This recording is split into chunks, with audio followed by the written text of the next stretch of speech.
বিসমিল্লাহির রহমানির রহিম। আসসালামু আলাইকুম। আমি Mohammad Samiul Islam Prince, advocate, Bangladesh supreme court. আজকে আমি যে বিষয়টি নিয়ে আলোচনা করব সেটি হচ্ছে গ্রেপ্তার। আমরা টিভি নিউজ বা পেপার পত্রিকায় গ্রেপ্তারের খবর শুনি, কিন্তু আমরা জানি না যে একজন আসামিকে কিভাবে গ্রেপ্তার করা হয়, অথবা গ্রেপ্তারের সময় একজন পুলিশ কর্মকর্তার কি ধরনের দায়-দায়িত্ব রয়েছে, অথবা ওয়ারেন্ট ছাড়া কিভাবে একজন আসামিকে গ্রেপ্তার করা যায়। আসামির গ্রেপ্তারের বিষয়ে আজকে বিস্তারিত আলোচনা করব। ভিডিওটি শেষ পর্যন্ত দেখবেন।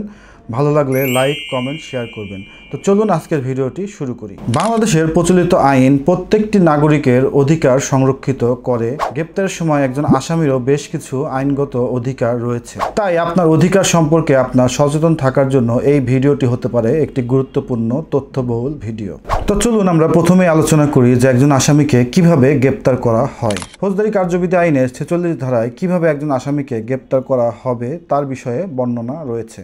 মনে রাখবেন যে পুলিশ গ্রেপ্তার করলে যদি আসামি প্রতিরোধ করে, সেক্ষেত্রে পুলিশ যে কোনো ধরনের পদক্ষেপ গ্রহণ করতে পারবে। তবে গ্রেপ্তারকৃত ব্যক্তির মৃত্যু ঘটানো যাবে না যদি না ওই আসামির বিরুদ্ধে আনীত অভিযোগের শাস্তি মৃত্যুদণ্ড বা যাবজ্জীবন কারাদণ্ড না হয়। তো চলুন আমরা এখন দেখি যে একজন গ্রেপ্তারকারী পুলিশ অফিসারের গ্রেপ্তারের ক্ষেত্রে কি কি দায় দায়িত্ব রয়েছে, অথবা আপনার গ্রেপ্তারের ক্ষেত্রে কি ধরনের অধিকার রয়েছে। ফৌজদারি কার্যবিধি আইনের ধারা 46-এর ক থেকে 46-এর উ পর্যন্ত একজন পুলিশ অফিসার গ্রেপ্তারের ক্ষেত্রে তার কি কি ধরনের দায় দায়িত্ব রয়েছে সেই বিষয়টি উল্লেখ রয়েছে। মনে রাখবেন 2025 সালে ফৌজদারি কার্যবিধি সংশোধন করে এই বিষয়গুলো অন্তর্ভুক্ত করা হয়েছে। প্রথমত, পরিচয় প্রকাশ।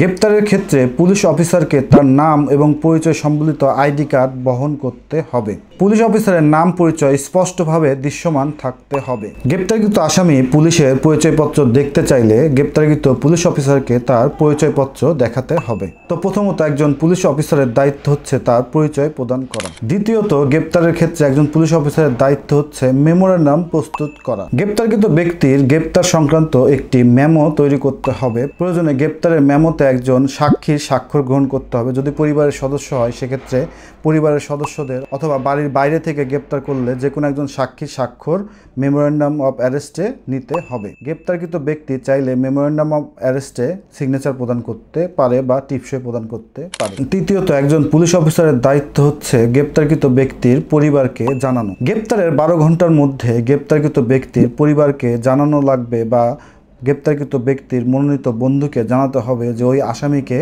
কোথায় রাখা হবে, কতক্ষণ রাখা হবে এবং কোন সময় পর্যন্ত ওই আসামিকে কোথায় রাখা হবে সেই বিষয়টি পরিবারের সদস্যকে জানাতে হবে। চতুর্থ দায়িত্ব হচ্ছে যে চিকিৎসা প্রদান করা। গ্রেপ্তারকৃত ব্যক্তির শরীরে যদি কোনো আঘাতের চিহ্ন থাকে, অথবা গ্রেপ্তারকৃত ব্যক্তি যদি অসুস্থ থাকে, তবে পুলিশ অফিসারকে অবশ্যই সেই গ্রেপ্তারকৃত ব্যক্তির মেডিকেল টেস্ট করাতে হবে। এছাড়াও যদি তার কোনো প্রাথমিক চিকিৎসার প্রয়োজন পড়ে, সেক্ষেত্রে প্রাথমিক চিকিৎসা প্রদান করতে হবে। সর্বশেষ, আইনজীবীর পরামর্শ। গ্রেপ্তারকৃত ব্যক্তি চাইলে গ্রেপ্তারের 12 ঘন্টার মধ্যে তার পছন্দের আইনজীবীর সাথে পরামর্শ করার সুযোগ পাবে, অথবা তার নিকট আত্মীয়র সাথে পরামর্শের সুযোগ পাবে। তো সুতরাং আমরা দেখলাম যে গ্রেপ্তারের ক্ষেত্রে একজন পুলিশ অফিসারের কি কি দায়িত্ব ও কর্তব্য রয়েছে, বা গ্রেপ্তারকৃত ব্যক্তির কি ধরনের অধিকার রয়েছে। তো চলুন আমরা এখন দেখি যে গ্রেপ্তারি পরোয়ানা ছাড়া কখন একজন আসামি গ্রেপ্তার হতে পারে। ফৌজদারি কার্যবিধি আইনের 54 ধারায় বলা রয়েছে যে কখন ওয়ারেন্ট ব্যতীত একজন ব্যক্তিকে গ্রেপ্তার করা যাবে। ফৌজদারি কার্যবিধি আইনের 54 ধারার বিধান মোতাবেক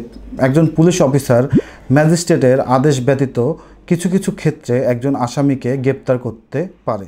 পুলিশ অফিসারের সামনে যদি কোনো একটি আমলযোগ্য অপরাধ করা হয়, সেক্ষেত্রে পুলিশ অফিসার আদালতের আদেশ ব্যতীত বা ওয়ারেন্ট ব্যতীত যে কোনো ব্যক্তিকে গ্রেপ্তার করতে পারে।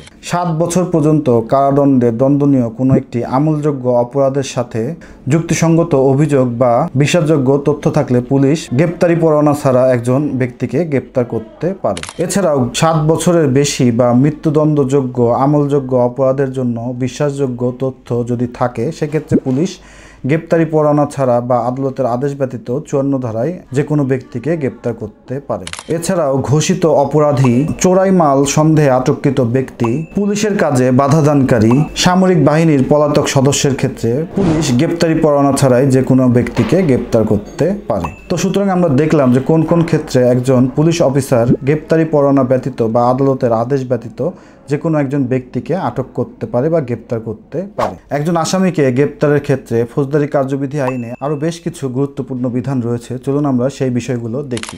ফৌজদারি কার্যবিধি আইনের ধারা 54 ক ধারার বিধান মোতাবেক কোনো একজন ব্যক্তিকে যদি ওয়ারেন্ট ব্যতীত গ্রেপ্তার করা হয়, সেক্ষেত্রে ওই ব্যক্তিকে তার গ্রেপ্তারের কারণ জানাতে হবে। অর্থাৎ তিনি কেন গ্রেপ্তার হলেন তাকে সেই গ্রেপ্তারের কারণ জানাতে হবে। ফৌজদারি কার্যবিধি আইনের ধারা 61 বিধান মোতাবেক কোনো একজন গ্রেপ্তারকৃত ব্যক্তিকে পুলিশ অফিসার বিজ্ঞ ম্যাজিস্ট্রেটের আদেশ ব্যতীত 24 ঘন্টার বেশি আটক রাখতে পারবে না।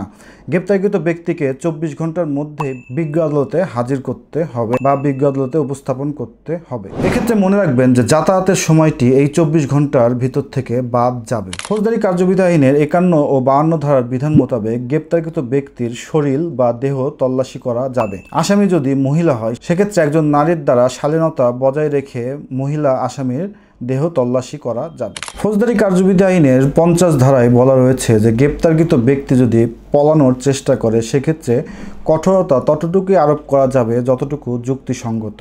গ্রেপ্তারের সময় যদি একজন পুলিশ অফিসার তার উপর ন্যস্ত বা অর্পিত দায় দায়িত্ব পালন না করে, সেক্ষেত্রে বিজ্ঞ ম্যাজিস্ট্রেট ওই পুলিশ অফিসারের বিরুদ্ধে প্রয়োজনীয় ব্যবস্থা গ্রহণ করতে পারবে। তো সুতরাং আমরা আজকে আলোচনা করলাম যে একজন আসামি গ্রেপ্তারের ক্ষেত্রে একজন পুলিশ অফিসারের কি ধরনের দায় দায়িত্ব রয়েছে বা কখন একজন আসামিকে বিজ্ঞ আদালতের ওয়ারেন্ট বা আদেশ ব্যতীত গ্রেপ্তার করা যায়। তো ভিডিওটি শেষ পর্যন্ত দেখার জন্য ধন্যবাদ। আসসালামু আলাইকুম।